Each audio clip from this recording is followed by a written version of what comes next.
Hello everyone, मैं हूं आतिफा और ऑडियो आर्टिकल प्रोग्राम में एक बार फिर से आपका स्वागत करती हूं। आज हम बात करेंगे विकास और उग्रवाद के प्रसार के बीच संबंधों की। हमारा यह आर्टिकल आंतरिक सुरक्षा के महत्वपूर्ण भाग विकास और उग्रवाद के जुड़ाव से संबंधित है। इस टॉपिक से यूपीएससी की प्रारंभिक और मुख्य दोनों ही परीक्षाओं में अक्सर ही सवाल बनाए जाते रहे हैं, इसलिए ये टॉपिक परीक्षा के नजरिए से बहुत उपयोगी है। साथ ही ये टॉपिक आपके निबंध लेखन और उत्तर लेखन अभ्यास के दौरान गुणवत्ता में सुधार करने में भी सहायक होगा। ये आर्टिकल सामान्य अध्ययन प्रश्न पत्र 3 के आंतरिक सुरक्षा खंड से जुड़ा हुआ है। तो चलिए लेख की शुरुआत करते हैं।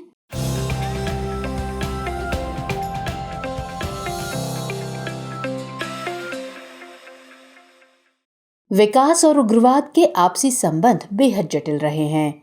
अगर हम अतीत के पन्नों को पलटें तो इनके आपसी संबंधों की प्रत्येक परत स्पष्ट दिखाई पड़ती है। इनमें देखा गया है कि कैसे विकास ने न सिर्फ उग्रवाद की जड़ें खोदी बल्कि इसे पोषित और प्रसारित भी किया। कई बार ये भी देखा गया कि कैसे उग्रवाद ने विकास को पटरी पर लौटने की राह में बार बार अवरोध पैदा किया। बदलते समय के साथ उग्रवाद ने भारत में कई स्वरूप धारण किए। कहीं इसने नक्सलवाद का चोला पहना तो कहीं माओवाद का, कहीं अलगाववाद की चादर ओढ़ी तो कहीं आतंकवाद की। मगर इन सभी के मूल लक्षण एक से ही रहे: स्थानीय पिछड़े, गरीब और अशिक्षितों को गुमराह कर देश और सरकार के खिलाफ उन्हें हथियार के तौर पर इस्तेमाल करना। जाहिर है कि इसके इतने बड़े पैमाने पर संचालन से देश के सामाजिक, आर्थिक और राजनीतिक विकास पर प्रतिकूल प्रभाव पड़ा।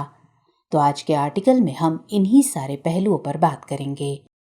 और सबसे पहले उग्रवाद की मूल अवधारणा को हम समझ लेते हैं। किसी भी भावना, विचार या विषय के प्रति आक्रामक या उग्र अभिव्यक्ति या प्रतिक्रिया को प्रदर्शित करना ही उग्रवाद कहलाता है। इसे कुछ इस तरह से समझिए: सभी लोग अपने जीवन में पर्याप्त भोजन, वस्त्र, आवास, गुणवत्तापूर्ण शिक्षा, स्वास्थ्य और सम्मानजनक जीवन शैली हासिल करने की ख्वाहिश रखते हैं। मगर जब उनकी इन ख्वाहिशों पर बार बार चोट की जाती है तब विरोध स्वरूप जो कुंठित भावना बाहर आती है वो अपने साथ उग्रता को धारण कर लेती है। इतिहास ने भी अक्सर इस बात की गवाही दी है कि कैसे इन आवश्यकताओं की कमी ने लोगों को बार बार औपनिवेशिक अधिकारियों के खिलाफ विद्रोह के लिए उकसाया है।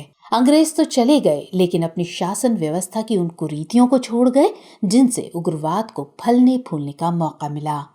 आज स्थिति ये हो गई है कि विकास की कमी के कारण आम लोगों द्वारा अपने अधिकारों का दावा करने के लिए चरमपंथी साधनों को अपनाया जा रहा है। एक तथ्य ये है कि अल्प विकास उन लोगों के बीच उग्रवाद और चरमपंथी विचारधाराओं के प्रसार के लिए स्थितियां पैदा करता है जो इस बात से अवगत हो जाते हैं कि सरकार द्वारा उनकी जरूरतों का ध्यान नहीं रखा जा रहा है। ऐसी समस्या बरकरार न रहे इसलिए समावेशी विकास पर जोर देना आज दुनिया भर की सरकारों की प्राथमिक नीति बन गई है। लेकिन फिर भी हर राज्य में हमेशा ऐसे समूह मौजूद रह जाते हैं जो खुद को अलग थलग महसूस करते हैं और अक्षम और भ्रष्ट शासन के साथ मिलकर ये धारणाएं उग्रवाद को पैदा करने और बढ़ाने के लिए स्थितियां पैदा करती हैं। प्रयासों की कमी, कुशासन और वंचित समुदायों को मुख्य धारा में शामिल करने के लिए मौजूद प्रणाली की अक्षमता लोगों को हिंसा और उग्रवाद की ओर ले जाती है। भारत के संदर्भ में अगर बात करें तो वामपंथी उग्रवाद या नक्सलवाद विकास और उग्रवाद के बीच के संबंध के प्रमुख उदाहरण हैं। उग्रवाद कई प्रकार के होते हैं मगर भारत में आमतौर पर इसके जो स्वरूप देखे जाते हैं उनमें निर्जातीय उग्रवाद, वामपंथी उग्रवाद यानी नक्सलवाद, आतंकवाद और अलगाववाद प्रमुख हैं। उग्रवाद को तो हम समझ ही चुके हैं। वहीं उग्रवाद जब वामपंथी या समाजवादी विचारधारा से प्रेरित होता है तो वामपंथी उग्रवाद कहलाता है। भारत में वामपंथी उग्रवाद का ही व्यावहारिक रूप नक्सलवाद है। इसकी वजह ये है कि भारत में वामपंथी उग्रवाद की शुरुआत पश्चिम बंगाल के नक्सलबाड़ी गांव से शुरू हुई थी और इसलिए यहाँ इसे नक्सल और इसके विचारधारा को नक्सलवाद कहा जाने लगा। भारत में वामपंथी उग्रवाद इसी के बैनर तले खुद को पोषित करता है। इसके बाद दूसरा है आतंकवाद। उग्रवाद में जब हिंसा, भय और आतंक के तत्व समाहित कर लिए जाते हैं तो इसे आतंकवाद कहते हैं और जब इसे जनसमर्थन हासिल हो जाए तब ये अलगाववाद कहलाता है। किसी में आतंक का स्तर कम है तो किसी में ज्यादा, सिवाय इसके इनके बीच कोई खास अंतर नहीं है। क्योंकि आज भारत में वैचारिक उग्रवाद कम, व्यावहारिक उग्रवाद ज्यादा दिखता है। यही कारण है कि अब उग्रवाद और आतंकवाद शब्द एक दूसरे के लिए इस्तेमाल किए जाने लगे हैं। जहां तक अलगाववाद का सवाल है तो वो मुखर रूप से केवल जम्मू व कश्मीर और नागालैंड में दिखता है, जहां आतंकवादियों को वहां की जनता का व्यापक समर्थन हासिल है। अब इसके बाद सवाल है कि उग्रवाद के पनपने और उसके विकास के क्या कारण रहे हैं। केंद्र और राज्य सरकारें उग्रवादी हिंसा को कानून व्यवस्था की समस्या मानती रही हैं, लेकिन इसके मूल में गंभीर सामाजिक आर्थिक कारण भी रहे हैं। नक्सली खुद को उन आदिवासियों और गरीबों का मसीहा मानते हैं जिनकी सरकार ने दशकों से अनदेखी की है। वो उनके अधिकारों के लिए लड़ने का दावा करते हैं। उनके लिए वो जमीन का अधिकार तथा संसाधनों के वितरण के संघर्ष में स्थानीय सरोकारों का प्रतिनिधित्व करते हैं। वामपंथी उग्रवाद प्रभावित अधिकतर इलाके आदिवासी बहुल हैं और यहाँ जीवन यापन की बुनियादी सुविधाएं आज तक उपलब्ध नहीं हैं। लेकिन इन इलाकों की प्राकृतिक संपदा का दोहन लगातार जारी है, चाहे सार्वजनिक क्षेत्र की हो या निजी क्षेत्र की। किसी कंपनी ने भी इसके दोहन में कोई कसर नहीं छोड़ी है। लेकिन यहाँ न सड़कें हैं, न पीने के लिए पानी की व्यवस्था, न शिक्षा व स्वास्थ्य संबंधी सुविधाएं हैं और न ही रोजगार के अवसर। इन तमाम दिक्कतों के बीच उग्रवादी समूह इन्हें कुछ सुविधा मुहैया कराकर इनके मसीहा बनकर उभरे। नक्सलवाद के उभार के आर्थिक कारण भी रहे हैं। नक्सली सरकार के विकास कार्यों में रुकावट बनते हैं, जिससे सरकारी तंत्र उनसे आतंकित रहता है। वो आदिवासी क्षेत्रों का विकास नहीं होने देते और उनके अधिकार न मिलने का बहाना बनाकर अक्सर ही हथियार उठा लेते हैं। इस प्रकार वो विकास के नाम पर वहां के व्यवसायियों व लोगों से धन ऐंठते हैं और समांतर अदालतें चलाते हैं। प्रशासन तक पहुंच न हो पाने के कारण स्थानीय लोग नक्सलियों के अत्याचार के शिकार होते हैं।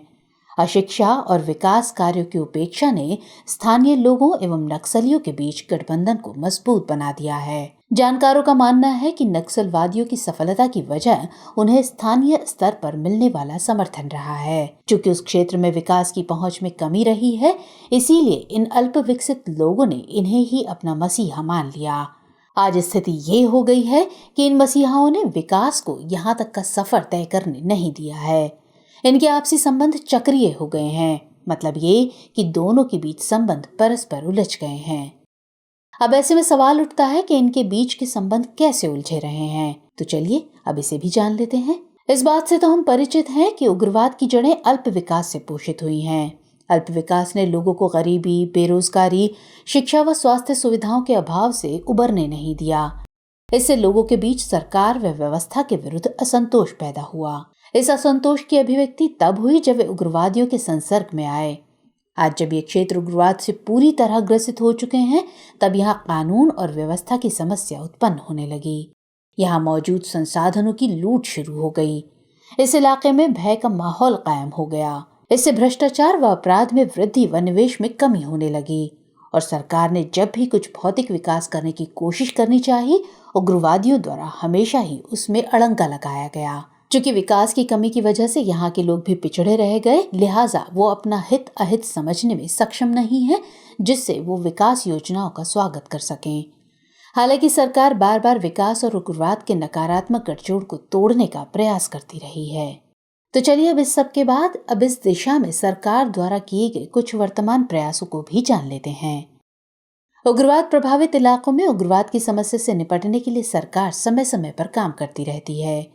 हालांकि इन इलाकों में किसी परियोजना को सफलतापूर्वक करना हमेशा ही एक चुनौती रहा है।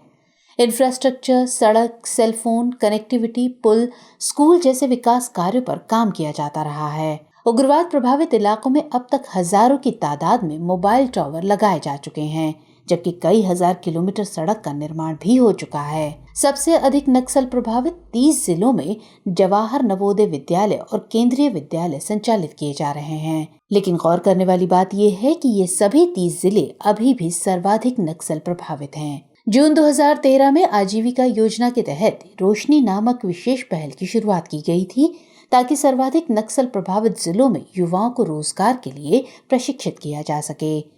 लेकिन मार्च 2015 तक सिर्फ 2 राज्यों बिहार और झारखंड को ही फंड आवंटित किया जा सका। कुछ ही साल पहले केंद्रीय मंत्री ने नक्सलवाद को खत्म करने के लिए समाधान नामक 8 सूत्री पहल की घोषणा की है। इसके तहत नक्सलियों से लड़ने के लिए रणनीतियों और कार्य योजनाओं पर जोर दिया गया है। हालांकि समय समय पर सभी सरकारों ने इस समस्या से निपटने के लिए कोशिशें तो की हैं, लेकिन फिर भी इसमें पूरी तरह कामयाबी नहीं मिल सकी है।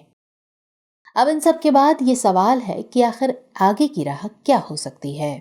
तो दरअसल अपने वर्तमान रूप में वामपंथी उग्रवाद ने अपनी प्रकृति और उद्देश्य दोनों में महत्वपूर्ण रूप से बदलाव किया है। किसी समय में इस समस्या की वजह को भले ही आर्थिक और सामाजिक विषमता समझा जाता रहा हो, मगर आज ये उससे बढ़कर हो गया है। इसे आज राजनीतिक समस्या भी समझा जाने लगा है।